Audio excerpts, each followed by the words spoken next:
ngishadele kaSikhosana, former public protector yase South Africa, former mvikeli womphakathi.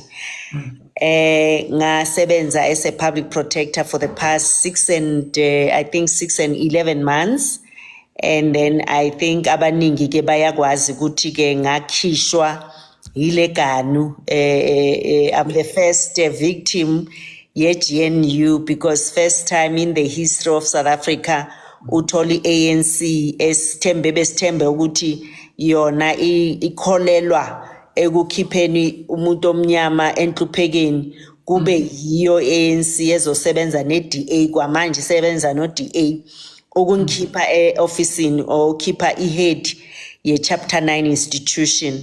So okukhulu ke engikwenzile as the public protector or umvikeli womphakathi ukuthi I've touched the untouchables, because in South Africa umuntu olwela amalungelo wabantu abamnyama ofuna ukubona umuntu omnyama aphumile kuma triple challenges we unemployment, we poverty and discrimination, awufuneki kaningi everyone njengo President Zuma.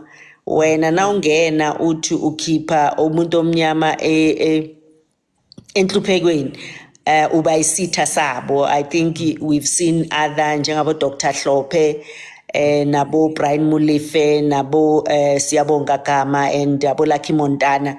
If you check ukuthi senzele isizwe simnyama ini, then you will see ukuthi why thina ke sikatshwa kangaka.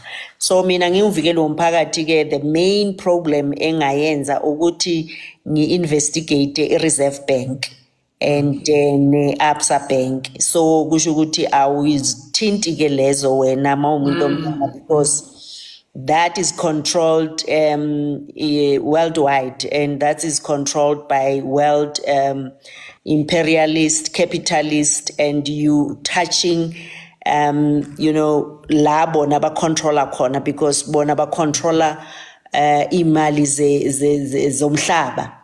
Then that's why leyo investigation yayizama ukuthi asikwazi ukuba ne-Reserve Bank engakwazi ukuthi ibe ne-mandate ekhipha umuntu omnyama enhluphekweni, engakwazi ukuthi nakunesidingo sokuthi kune-unemployment kube ukuthi nabo baya-contributor ukuthi kwehliswe ama-rates, ukudla kube cheap, ku-issue ama-bonds. So it's a number of things involved lapho. So then ke kwaba yinkinga enkulu ke leyo ukuthi ngayayisiwa e-court to side defend until the Constitutional Court.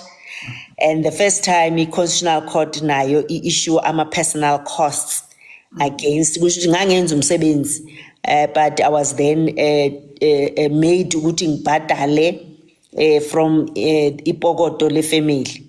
So that's when I was then requested to pay. But ke kwaba nama organizations akwaziyo ukuthi ba raise ama funds njengabo Democracy in Action, bacela imali, abanye bakhiphe ama donations from Boswazini, from down to Zambia, bayikhipha imali. Indeed public young protector, as a public protector nami bang protector bayibhadala leyo mali. So kwaba ke nemetha ke yase-Freede la kwakuthiwa yayihleli nayo lapha e-ofisini nangiyenza uyayikhumula le yase-Free State. Yes. And ngendlela bayi-investigatewe ngayo ngayithola vele seyi-4 years ilapha e-ofisini. Nangiyi-finalize nakhona kwathiwa hayi ngishintshe i-report kaMadonsela, and nakhona kwathiwa ngibhadala ama-personal costs. Sayilwa until Constitutional Court, nakhona sayiluza, but kwavela ke mase kune section 194 committee ukuthi hayi uMadonsela kwayena wavuma ukuthi yena zanga ayenze i-report, akuna report ebekayikhiphile. Kanti ke kwabonakala ke ukuthi i-biasness yama-judge ngendlela bangayo, ukuthi nje bona in South Africa, unfortunately mina ngaface nje i-persecution judiciary. Some of the judges were so subjective, the executive yakhumbula na investigation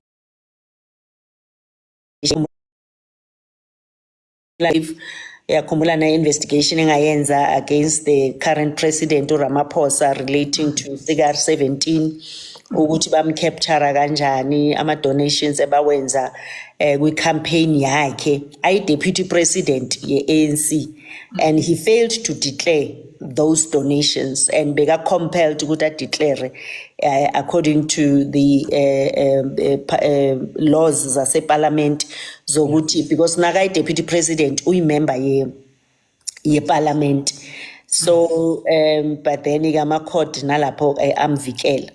Another one ke kwakule involve the late Pravin Gordhan la uthola ukuthi waye sebenza ne enza umsebenzi owathathela istate security umsebenzi waso, bangenelela nje kuma phones wabantu ngokungemthetho ba record abantu instead of doing umsebenzi wabo we SARS ne customs, but ezinye izinto bothola ukuthi basetshenziswa ukulwa impi yepolitiki.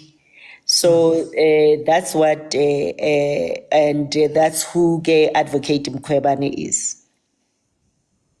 Wow, siyabonga nje kakhulu, yazi ukuthi wayilanda kamnandi ngoba abantu abaningi lento media inkinga abantu abaningi ngoba ibenze abantu media ngendlela umuntu abasuke bembeka ngayo, abantu babelieve ngalo ndlela leyo abasuke bembeke ngayo, ngoba imedia ayimsebenzeli umuntu omnyama, imedia against umuntu omnyama. And mangabe futhi umuntu omnyama othi ufuna ukusiza umuntu omnyama uba mubi kwimedia futhi kwenze ngempela ube mubi ngempela, mangabe against umuntu omnyama uba muhle kwimedia. So enye into leyo ekhona ayenzakalayo yokuthi mangabe against umuntu omnyama uba muhle, mawuthanda umuntu omnyama uba mubi. So siyabonga nje kakhulu ukuthi uyiqale ngilapho ma. Enye into esifisa okuhlambe nje udlule kuyona nakho kusufika emkhontweni, ufike njani emkhontweni, ukusebenzisa kanjani, kwenzakalani emkhontweni?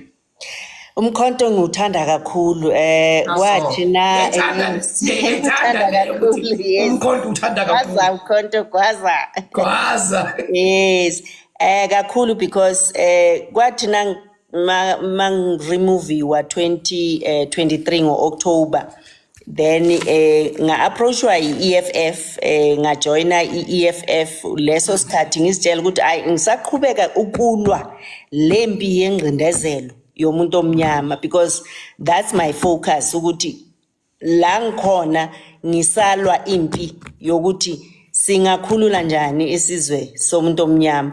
So ke ngagcina ke ngo-October 2024 sengijoyine ke umkhonto wesizwe. So the first thing was the fact that ubaba wekhaya ukumkhonto wesizwe, kanti ke kudala nje vele nami inhliziyo yami semkhonto